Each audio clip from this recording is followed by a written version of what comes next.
Please do like, share, comment and subscribe to make me happy. वो तीनों दोस्त एक साथ निकलते हैं और रास्ते में उड़ते हुए वे तीनों एक जगह जाकर बैठ जाते हैं। मेरे दोस्तों, आज हमें दाना लेने के लिए किसी नई जगह पे जाना होगा। उसी जंगल में एक बुलबुल अपने बेटे बुलबुला के साथ रहा करती थी। बुलबुला और बुलबुल दोनों अपने घोंसले में बैठे मीठे आम खा रहे थे कि तभी अचानक से पीछे से एक चील आती है और बुलबुला की माँ को लेकर चली जाती है। छोड़ दे आंटी चील, मेरी मम्मा को छोड़ दे। मगर वह जालिम चील बुलबुले की माँ को अपने साथ लेकर चली जाती है और उसे मारकर खा जाती है। इस तरह 2-3 दिन गुजर जाते हैं। बुलबुला अपने घोंसले में बैठा भूख से तड़प रहा था और वह हिम्मत करके भोजन की तलाश में अपने घोंसले से बाहर निकलता है। तभी मैदान में कुकू और जग्गू दाना खा रहे थे। बुलबुला उन्हें देखकर उनके पास जाता है। मेरी माँ को एक दुष्ट जालिम चील ने मारकर खा लिया। मैं 2 दिनों से भूखा हूँ और जंगल में अपने घोंसले में अकेला रहता हूँ। मेरा कोई दोस्त नहीं है और मुझे भोजन में ढूंढने में बड़ी परेशानी होती है। कभी खाना मिलता है और कभी नहीं मिलता है। क्या आप दोनों मुझसे दोस्ती करोगे? बुलबुले दोस्त, तुम चिंता ना करो, हम तुम्हारी मदद करेंगे दाना ढूंढने में। नहीं, हम दोनों दोस्त हैं और कोई तीसरा हमारी दोस्ती के बीच में आए ये मुझे अच्छा नहीं लगता। तुम यहाँ से चले जाओ। बेचारा छोटा बुलबुला रोता हुआ वहाँ से चला जाता है। जग्गू, ये तुमने बिल्कुल अच्छा नहीं किया। वो बुलबुला कितना छोटा है, अगर हम उसकी मदद नहीं करेंगे तो वो बेचारा बुलबुला कैसे जी पाएगा। जो भी हो, वो बुलबुला मुझे बिल्कुल भी अच्छा नहीं लगा। वैसे भी हम दोनों दोस्त हैं। अगर तुमने उसके साथ दोस्ती की तो फिर मैं तुमसे अपनी दोस्ती तोड़ लूँगा। और इतना कहकर जग्गू कौवा वहाँ से चला जाता है। दूसरे दिन कुकू अपने घर से बाहर निकलता है और जंगल में कुछ दाने ढूंढकर वह उस छोटे बुलबुले के पास जाता है। दोस्त, ये लो, मैं तुम्हारे लिए कुछ दाने ढूंढ कर लाया हूँ। मुझे विश्वास नहीं हो रहा। क्या आप मुझसे दोस्ती करोगे? हाँ, मैं तुमसे दोस्ती जरूर करूँगा और आज से तो जग्गू और मेरे साथ दाना भी ढूंढने चलोगे। छोटा बुलबुला भूखा था, वह जल्दी जल्दी दाना खा लेता है। चलो, मैं आपको पूरा जंगल घुमाता हूँ। और फिर कुकू छोटे बुलबुले को अपने साथ लेकर जंगल घुमाने के लिए निकल पड़ता है कि तभी रास्ते में उन्हें जग्गू कौवा मिल जाता है। छोटे बुलबुले को कुकू के साथ देखकर वह उनके पास जाता है। मैंने कहा था तुमसे कि इस छोटे बुलबुले से बात नहीं करनी और आज तुम फिर इस छोटे बुलबुले के साथ घूम रहे हो। जग्गू दोस्त, बुलबुला अकेला है, इसे जरूरत है हमारी।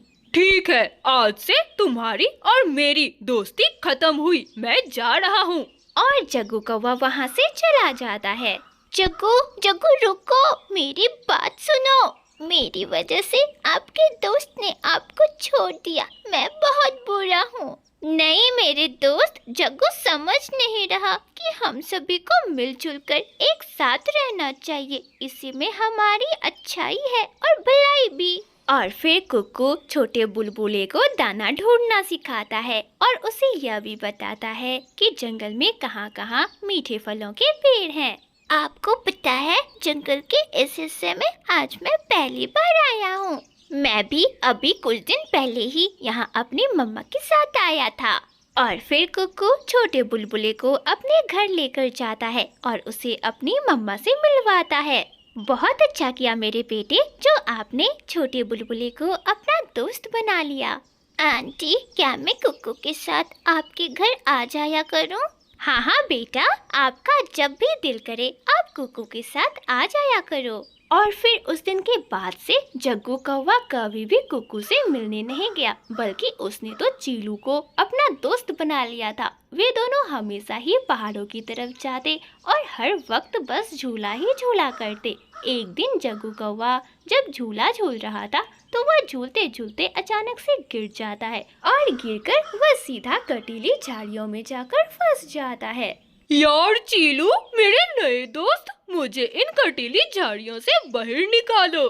अगर मैं तुम्हारे पास आया तो मेरे पंख भी इन कटीली झाड़ियों में फंस जाएंगे। ना बाबा ना, मैं तो चला यहाँ से।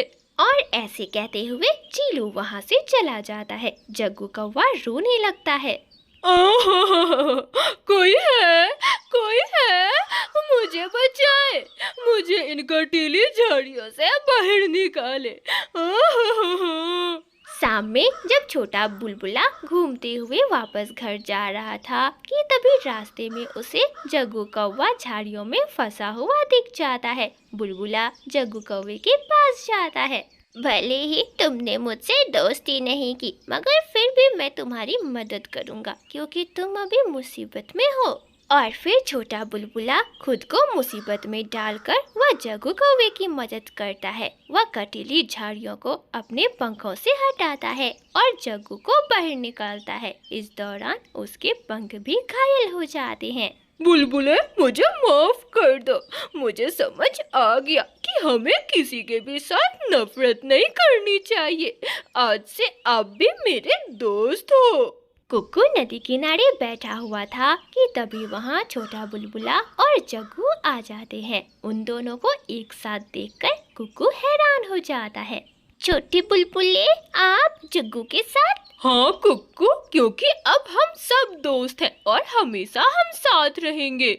जग्गू कौवे की ये बात सुनकर कुक्कू बहुत खुश होता है और वे तीनों दोस्त साथ में जंगल घूमने निकल जाते हैं। प्यारे दोस्तों, अगर आपको यह कहानी अच्छी लगी तो इस कहानी को लाइक करना बिल्कुल ना भूलना। चिड़िया ने अपने घर के पास ही कुछ केलों के पौधे लगाए हुए थे। चिड़िया उन पौधों का बहुत अच्छी तरह से देखभाल कर रही थी। उन्हें समय समय से खाद और पानी दिया करती थी। फिर एक दिन आ ही गया जब उन केलों के पौधों पे बहुत सारे केलों के फल लग गए। मम्मा, ये केले तो बहुत ज्यादा हैं। मम्मा, हम इतने केलों का क्या करेंगे? कुक्कू बेटा, हम इन केलों को जंगल के दूसरे पक्षियों को बेचा करेंगे और बेचने से हमें जो मुनाफा होगा उसी से हम अपना घर चलाएंगे और फिर हम दूसरे फसल की भी तैयारी करेंगे। और फिर चिड़िया जंगल के बीचों बीच अपने केले की रेहड़ी लगा लेती है और चिल्ला चिल्ला कर पक्षियों को उन केलों को बेचा करती है। शाम में चिड़िया अपने बेटे के साथ केले बेचकर घर वापस लौट आती है। फिर एक दिन साथ वाले जंगल से एक चील उड़ती हुई चिड़िया के पास जाती है। चिड़िया चिड़िया, पास वाले जंगल में ही मेरा एक बहुत बड़ा फलों का दुकान है जिसमें मैं बहुत सारे मीठे मीठे और रसीले फल रखा करती हूँ। चिड़िया, तुम्हारे इस खेत में तो बहुत सारे पीले और पके हुए केले हैं। चिड़िया, तुम अकेली भला इन केलों को कैसे बेच पाओगी? ये केले तो जल्द ही खराब हो जाएंगे। हाँ चील बहन, आपने बिल्कुल सही कहा। इसी बात का डर तो मुझे भी है, मगर मैं क्या करूँ? इस जंगल में मेरे केले ज़्यादा नहीं बिकते। इसी के लिए तो मैं आपके पास आई हूँ। आप ना कुछ केले तोड़कर मुझे दे दिया करे। मैं उन केलों को अपनी दुकान पर रखकर बेच दिया करूँगी और आपके पैसे भी ना मैं आपको दे जाया करूँगी। चिड़िया को चीलदी की यह बात बहुत अच्छी लगती है और चिड़िया मान जाती है। फिर दूसरे दिन चीलदी अपने नौकर कालू कौवे से कहती है, कालू कौवे, जल्दी जाओ और चिड़िया से जाकर केले ले आओ। जी मालकिन, मैं अभी जाता हूँ। और फिर कालू कौवा जल्दी से उड़ता हुआ चिड़िया के पास जाता है। चील मालकिन ने भेजा है, मैं उनका नौकर हूँ, केले लेने आया हूँ। हाँ हाँ, मुझे पता है। चीलदी ने मुझे बताया था कि आप केले लेने आओगे। ये लो, ये केलों से भरी टोकरी आप ले जाओ। ठीक है, तब ये ले पैसे। और फिर कालू कौवा केलों से भरी टोकरी उठाता है और वहाँ से चला जाता है। केलों की भरी टोकरी उठाते हुए कालू कौवे को मीठी मीठी केले की महक आ रही थी, जिससे कालू कौवे के मुंह में पानी आ रहा था। कालू कौवा एक जगह टोकरी लेकर बैठ जाता है। इतने सारे केले हैं, अगर मैं इन केलों में से 2-4 केले खा लूं तो चीन मालकिन को तो कुछ भी पता नहीं चलेगा और ना ही कुछ चिड़िया को पता चलेगा। ऐसा करता हूँ, मैं खा ही लेता हूँ। और ऐसा कहते हुए कालू कौवा केलों से भरी टोकरी में से कुछ केले निकाल कर खा लेता है और फिर टोकरी लेकर वह फिर से उड़ता है। कालू नौकर, तुमने तो बहुत देर कर दी आने में। मालकिन, रास्ते में ट्रैफिक बहुत ज्यादा थी, मैं बहुत धीरे धीरे उड़ते हुए यहाँ आया हूँ। और फिर चील उन केलों को अपने फलों की दुकान पर रखकर उन्हें बेचने लग जाती है। चील की फलों की दुकान नदी के पास थी और जो भी पक्षी नदी पर आता था चील के केले जरूर ले जाता था। इस तरह चील के पास उन केलों की बहुत अच्छी बिक्री हुआ करती थी। फिर क्या था, कालू कौवा रोज ही चिड़िया के पास केले लेने जाता और रास्ते में रुककर जी भरकर उन मीठे मीठे केलों को खाता और फिर चील के पास जाता। कालू, मैंने कभी केले गिने नहीं, पर मुझे लगता है कि चिड़िया मुझे केले कम दे रही है। रुको, मैं आज ही चिड़िया के पास जाती हूँ। हाँ मालकिन, वो चिड़िया ऐसी ही है, वो ना टोकरी में केले थोड़े ही डाला करती होगी। आप ना उसके पास जाए और उससे पूछे। और फिर चील चिड़िया के पास जाती है। चील दी, भला ऐसा कैसे हो सकता है? मैं तो हर रोज ही केलों को गिनकर टोकरी में डाला करती हूँ और फिर मेरा बेटा भी उन केलों को गिना करता है। तो फिर मेरे पैसे क्यों हर रोज कम होते जाते हैं?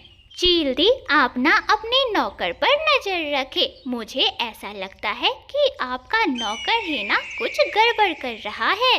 ठीक है चिड़िया, अगर ये बात है तो मैं देखती हूँ। और फिर एक दिन जब चील कालू कौवे को चिड़िया के पास केले लेने के लिए भेजती है तो वह भी पीछे से एक मोटी लाठी लेकर छुपती हुई कौवे के पीछे जाती है।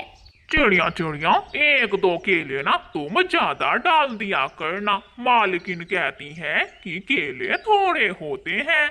कौवे भैया, मैं तो हर रोज ही टोकरी में थोड़े से केले ज्यादा ही डाल दिया करती हूँ। आज चील मालकिन कालू कौवे पर नजर रख रही थी। वह सब कुछ देख और सुन रही थी। फिर कालू कौवा केलों से भरी उन टोकरी को लेता है और चील के पास निकल जाता है कि तभी रास्ते में कालू को उसका मामा मिल जाता है। मामा जी, अच्छा हुआ कि रास्ते में आप मिल गए। चलो आज ना मैं आपको फ्री में केले खिलाता हूँ। और फिर वे दोनों एक जगह रुक जाते हैं। चील भी थोड़ी दूर आकर एक पेड़ के पीछे छिप जाती है। मामा जी खाओ, जी भरकर खाओ। अरे मालकिन को तो कभी पता नहीं चलेगा कि उनके आधे केले तो मैं रास्ते में ही खा जाया करता हूँ। अरे भांजे कालू, ऐसी नौकरी ना तुम मुझे भी दिला दो। अरे बड़ी मजा आता है दूसरों के माल को ऐसे चुरा कर खाने में। अरे मामा जी, नौकरी की क्या जरूरत है, आपका भांजा है ना, आप ना हर रोज इसी समय पर यहाँ आ जाया करे। मैं ना आपको ऐसे ही मजे मजे के स्वादिष्ट केले खिलाया करूँगा। दोनों मामा भांजा मिल बैठकर चौड़ी चौड़ी केले खाएंगे। और फिर दोनों मामा भांजा उन पके हुए केलों पर टूट पड़ते हैं। दोनों ही बड़े मजे मजे से पीले पीले केले खा रहे थे, मगर उनको क्या पता था कि आज केलों के साथ वे लाठी भी खाने वाले थे कि तभी झाड़ियों में से चील भी निकल आती है। उसके पास तो बड़ी मोटी लाठी थी।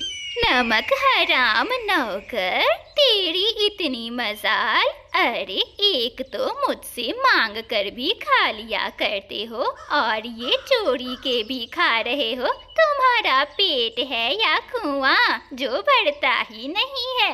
रुको, मैं अभी तुम्हें मुफ्त के केले खिलाती हूँ। मैं तो आज ही आया हूँ बहन, मुझे ना मारना।